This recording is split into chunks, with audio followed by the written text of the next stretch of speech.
Hello everybody, it is Tom, and I am here recording this video for the third time because I am tired and keep giving bad answers to the questions I'm trying to answer. Beep beep. Oh good, a car alarm's going off! This is the perfect start to the third try of this video. Okay, it's done.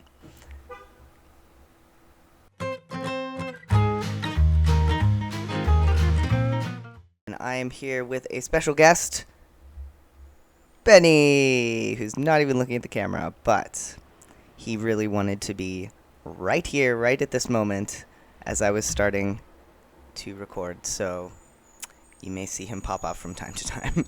So hello, here we are, back again, this time to answer your questions, because I recently asked you to ask me anything, and you did. So we're going to go through some of those AMA questions today, and I am going to attempt to answer them and not be super boring. And apologies ahead of time if I mispronounce your name. Please just feel free to correct me in the comments and tell me how to pronounce correctly, because I'm going to do my best. So our first question comes from Eliza Lipman, or possibly Eliza. And the question is, do you plan on playing any non-horror games on your Twitch? So I do occasionally play non-horror games. Last week I played Stardew Valley for a short time, but sadly, not a lot of people show up when I play non-horror games. So like, it's my own fault because I've been neglecting my Twitch quite a lot lately. But like, if I play a horror game, I'll get maybe like 9 or 10 people, sometimes on a good day. But if I play like a Stardew Valley or a Chrono Cross or The Hobbit, I will get like, it's just me in the chat. So if there was more interest, I might be willing to play a little bit more of those games. I do still play them and enjoy them. I just don't play them on stream because the audience has spoken. Okay, moving on. Stephen Nickel would like to know, how old is Darla, or how long have they been a part of your home, adoption storyline, etc. Okay, good question. I actually got Darla in 2017, and she was 2 years old at that time, so she's 7 now, right? Right? Math.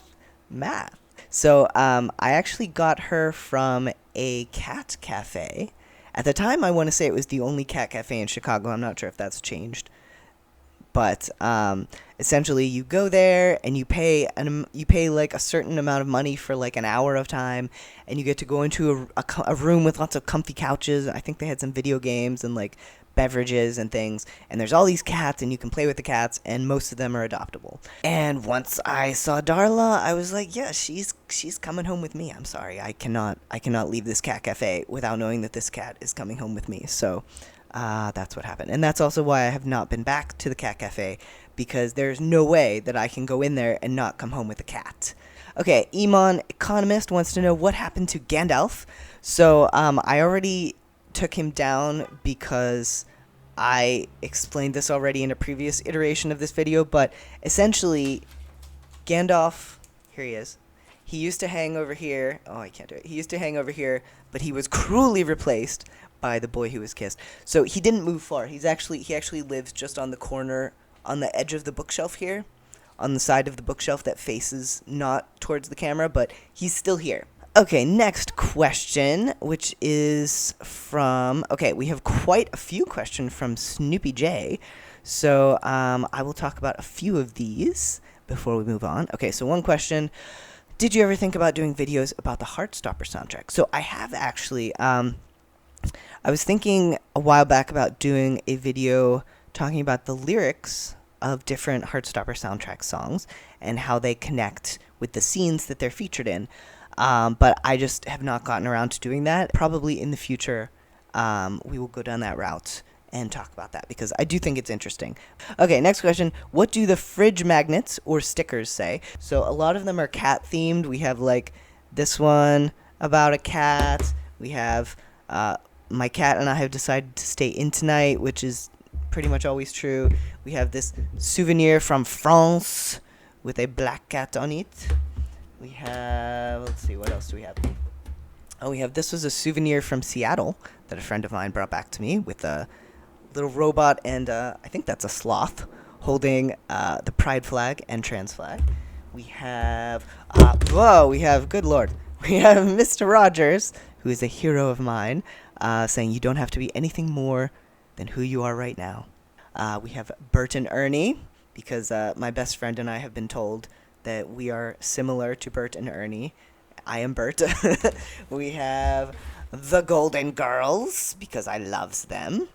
And we have Snoopy, because I like Snoopy. And finally, a hint towards, I did get one question that I got twice, was how old are you? And this is the 20-year Star Wars anniversary magnet. So draw your own conclusions there. And those are my magnets, yeah. As for the stickers, I think I went through them in the Guide to My Queer Bookshelf video. So if you're interested in finding out what the stickers are, feel free to look at that video. And the only one that wasn't there then was this one, which is covered in cat hair, apparently. So this is a sticker from a streamer called Jeff Brutlog. So Jeff is a super, super great queer non-binary streamer who I highly recommend. They play all different kinds of games and are just pretty much hilarious. Like, you can follow them on Twitter, you can follow them on Instagram, but I really recommend the Twitch streams. They're very fun and I hang out there all the time. So, okay, next question. So we'll do one more question from Snoopy J. The question is, do you use any notes when you're making your videos? So, I confess I do not. I do not prepare in any way for my videos, which is apparent when it comes time to edit them. Basically, if I'm reacting to something or talking about a book or something, I don't prepare in any way. I just turn on the camera and start talking. And so there's a lot that I say that's just utter nonsense and gets cut out of the video, thankfully, so you don't have to hear it. But yeah, I don't plan, I don't have notes, I just talk. So I feel like it just sounds more natural and more interesting if I'm just talking rather than reading or, consulting my notes. So next question is from Alicia Marmaros, asking, how do you get started with writing a book? I've always created complex stories in my head, but I've started to wonder if I should write some of them down, but I don't know where to start. So I will say it's different for everybody. I do recommend, if you have an idea, the best advice is just start writing and don't worry about how it sounds. 'Cause yeah, for me, like, when I start a new book, it's usually because I either have a certain character I want to write, or a certain relationship, or a certain feeling, or a certain plot idea. And with that in my head, I just start writing. And it's sometimes hard not to have the mindset of, oh, it needs to be perfect the first time through. It doesn't. It's just you telling yourself the story. You just need to get it down, and then you can edit it to make it great. So, yeah, my advice would be just word vomit out of your fingers and see what comes out. That sounds really weird, but hopefully you know what I mean. And then you can go back and make it better, polish it. I used to be the kind of writer who would just, like, agonize over every word and every sentence, and it had to be perfect as I was writing it. Basically what I'm saying is, it's okay if your first draft is absolute crap. It's okay if it's bad. The point is, you need something down so then you can work on it and make it better and figure out what story you're trying to tell. So, my advice, just write. Alright, so a few people asked about trans-related stuff. So we have Sally Marr saying, I would love to know more about your transition story.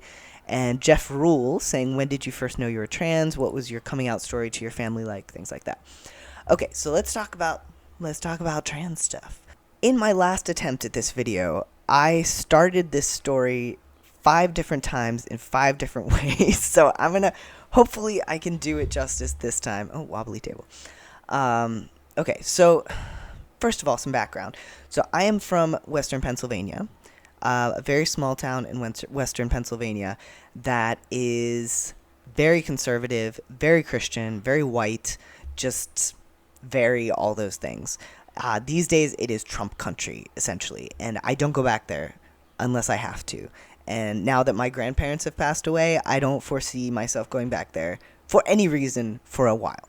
So growing up in that environment, I didn't know much about queer stuff.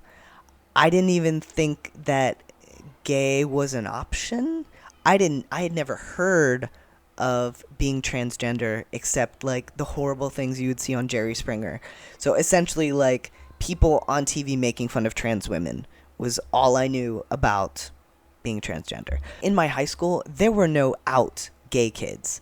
In my town, there were no out gay people that I had ever heard of. So coming from that, and then I went away to college in Pittsburgh, and suddenly I was on my own, and I had also kind of been introduced to a little bit of queer stuff via the internet, via fan fiction especially. Going into college and being alone with myself for the first time, because like as a freshman, I got roomed with a sophomore in like the way far away sophomore dorm, and she dropped out after like a month or something. So it was just me all alone in a new city with no friends, because I didn't make friends because I am very shy.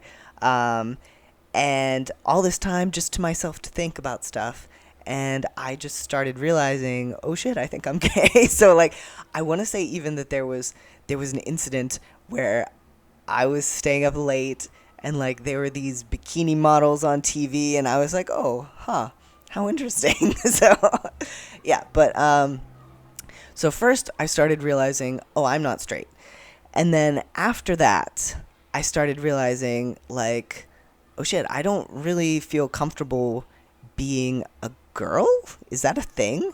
And I happened upon a video at the video store, again, more hints as to my age, called Boys Don't Cry. And I read the back and I was like, holy shit, this is exactly how I feel. Oh my god, I need to watch this video. I had no idea. So I watched the movie. I don't recommend it if you are questioning your gender identity, because it is the true story of Brandon Tina, who was a trans guy living in, I can't even remember what state, but some southern state in the United States.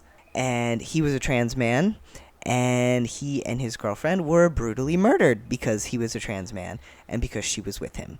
So the first half of the movie, I was just like, this is it. This is me. Oh my god, I am trans. I am a trans guy. This is amazing.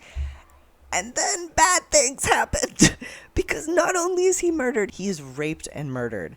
And like, I shut off that movie and was like, nope, not doing this. Nope, no thanks. That definitely pushed me back in the closet for a while. But then I moved back home for a variety of reasons. And it started kind of emerging again, where I was like, I really, like, I feel more comfortable if my hair is short and if I'm wearing, like, guyish clothes, and, like, I want people to see me as a guy. But my mom's reaction was very, very, very strongly against this. So I did end up coming out to her as not straight. I put up a poster of two girls kissing in my bedroom, and my mom found it and was really upset. And not because she's homophobic, but because she was afraid that the neighbor kids were going to see it and then they were going to pick on my brothers. So that was why she came to me with tears in her eyes and told me, you have to take that poster down. So we started with that. And around that time, I was also experimenting with gender and stuff, and she really did not like that. So she had very set ideas about, this is how girls act, this is how boys act. And in her mind, I was in the girl camp. So, like, she would, like, basically threaten me with grounding if I didn't let her wax my eyebrows. And I was not allowed to go to my little brother's high school graduation because I wanted to wear pants. I refused to wear a skirt. And I went to the winter formal with my ex-boyfriend, and that's a whole other thing. Like, that was a mess. But I told him I will only go to this if I can wear a suit. So I did.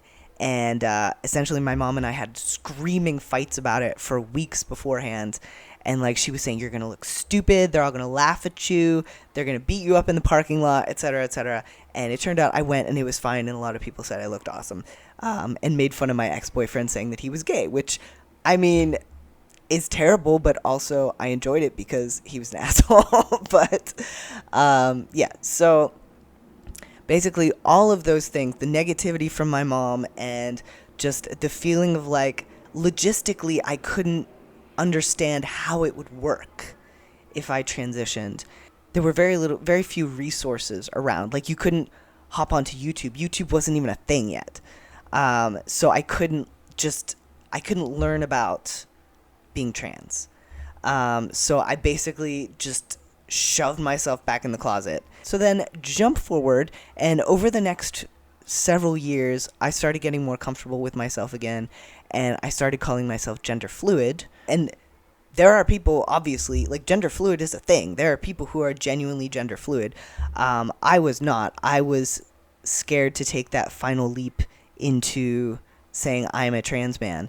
So I kind of went with the middle ground and was like, well, sometimes I feel like a girl and sometimes I feel like a boy. But the truth was I was feeling like a boy all the time, and just repressing it the rest of the time. So finally, pandemic. Pandemic comes along. Once again, I am trapped inside with myself and my thoughts. And funnily enough, the revelation came because of J.K. Rowling. So essentially, I belong to a few Harry Potter Facebook groups, and on one of them, someone had mentioned about J.K. Rowling being a massive transphobe, and like all these people were coming in like, oh, that's not true, and trans people are awful, and stuff like that. So I broke the cardinal rule of the internet and argued with a troll. And throughout the course of arguing with them about why transgender people existed and were allowed to exist, I almost had an emotional breakdown because I was like, shit, I am talking about myself. I am talking about me. Yeah, so that was just a few years ago, obviously. That was 2020. And, yeah. So starting then, I went to YouTube and I watched a ton of videos on the subject. And I really recommend Sorted by Jackson Bird. So this book, I had watched some of Jackson's videos on YouTube, which are also very good, and he mentioned that he had written a memoir about his experience as a trans guy, and I read this, and I just related to it so much. I think I've probably read this book like 6 or 7 times. Yeah, essentially, I got all of the trans stuff that I could, and figured shit out. So now we're coming up on 2 years after that, and like at that time I was living in Virginia, kind of to be closer to family because my grandfather was in ailing health and we didn't know how much longer we'd have with him or my grandma, and so I wanted to be close enough to kind of buzz up there every now and then. But yeah, the area of Virginia that I was living in was not even the south of Virginia, but it was still not particularly accepting of LGBTQ people. Like, the first time I wore my binder outside, I got harassed by 2 different people in the same trip at the bus stop. Like, I was just going to Walgreens, and like I walked to the bus stop, and this lady's like, stupid bitch, cutting your hair short like a man. I'm like, okay, all right. Got on the bus, went to Walgreens, stop at the bus stop on the way back, and this old dude is talking to his friend who was wearing a Pride t-shirt, which particularly galls me.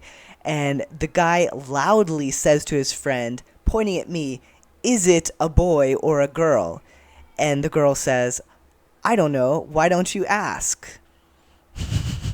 So this old dude like comes up to me and he doesn't ask, are you a boy or a girl? He just starts asking me questions to try to get me to talk so he can hear my voice and decide if I am male or female. So I just kind of ignored him as best I could, and he got really offended that I did not want to talk to him. But I knew I had to get out of there. I arranged to move back to Chicago because I knew I didn't want to transition in Virginia. So I moved back here. I started on hormones. I got my name changed. No one has yelled at me when I've gone outside. People call me sir and man and dude, and it has been great. So yes, that is the very long story of trans stuff that I have to tell you. I didn't think it would take quite that long, so we'll do maybe one more question, and then we will continue in the next installment. I really hoped I could knock all of these out in one go, but I guess not. Mafuyu Supremacy wanted to know what piece of media or literature helped you on your trans journey, and as I said before, Sorted by Jackson Bird, and also YouTube channels, Jamie Dodger, Jamie Rains, Ty Turner, Jackson Bird, good stuff. Okay. Okay. So I got two questions about tropes. So Sabine Thinkerbellum asked, which tropes do you like? And Fabiano FKB80 asked, which tropes do you find more irksome in shows or books? Tropes that I like. I really like the. I know it's terrible, but I really like the fake dating trope.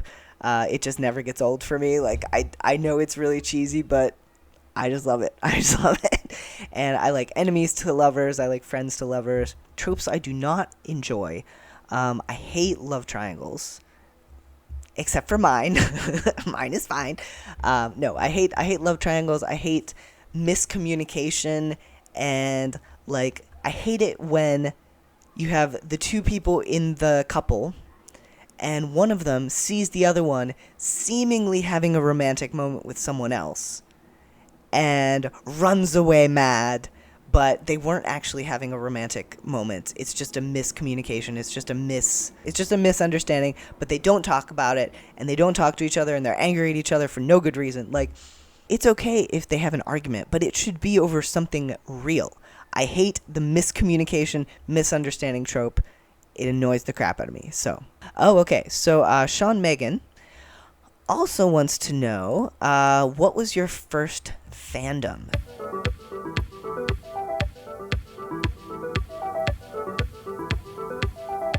So I do want to talk a little bit about some of my previous fandoms. So I kind of went from obsession to obsession when I was younger. I started with The Little Mermaid. Actually, I started with Peter Pan. Mary Martin Peter Pan. Live action Mary Martin Peter Pan.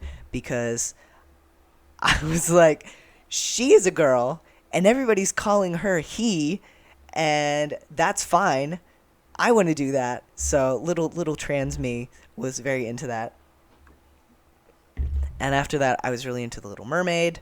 But then my real big obsession was Star Wars, which started when I was 11, when I watched the original Star Wars trilogy on TV with my dad. And, oh, Benny's back. Hey, Benny. It's still not dinner time, bud. So yeah, I was super into Star Wars. Star Wars was my first huge fandom obsession. I wrote lots of stories about Star Wars and read all of the extended universe books that came out at that time. But then as I got older, I got into anime. And when I was in college, I was super into an anime called Fushigi Yugi, which means mysterious play. And it's I rewatched it a little while ago, and it has some very problematic aspects to it, particularly the fact that the main character is 15 and is constantly sexualized and almost raped like 1,000 times. Like every other episode, she's almost raped by someone. But the main reason I was into it was this character named Noriko, who is essentially a trans woman, but the way it's handled is not great. At that time, I didn't know anything. So I do wonder what people these days think about that. But essentially, the reason Noriko, who is AMAB, assigned male at birth, dressing as a woman, because of trauma in their backstory. So basically, like, something terrible happened when they were younger. As a result, they dressed as a woman. And as the story goes on, Noriko shows growth by acting more like a man and dressing more like a man and having a straight crush on someone. Nonetheless, this was the first actually transgender character that I had seen in media. And I loved Noriko so much, and I really related. I wonder why. But I related more to Noriko in the second half of the series, when Noriko was transitioning from female-ish Noriko to male-ish Noriko. I really related to that. Again, wonder why. But yeah, actually, that's why I have this tattoo. So this tattoo is Noriko's symbol, which is Yanagi, which means willow in Japanese. So that's why I got this, because Noriko was the first transgender character who I saw and related to a lot. Okay, and we have another guest to our program. Here is Darla. Hello, Darla. Please don't do that to the camera. Okay, so that's probably my cue to leave for now. There are still some questions to answer, and if you guys have any additional questions, please feel free to drop them in the comments, and I hope to get to them in a future AMA video. Yeah, I would love to hear your thoughts below on anything you want to talk about this video or anything. I don't care. So hopefully this wasn't too boring for you. I am always concerned when I talk about myself for too long that it's going to bore the crap out of everybody. So hopefully everybody was not bored. Okay, then I will see you next time. Thank you for your attention and patience. And again, thank you for getting us to 500 subscriptions. And now we're up to like 570 or something like that. So that's very awesome. So I will see you next time. Goodbye.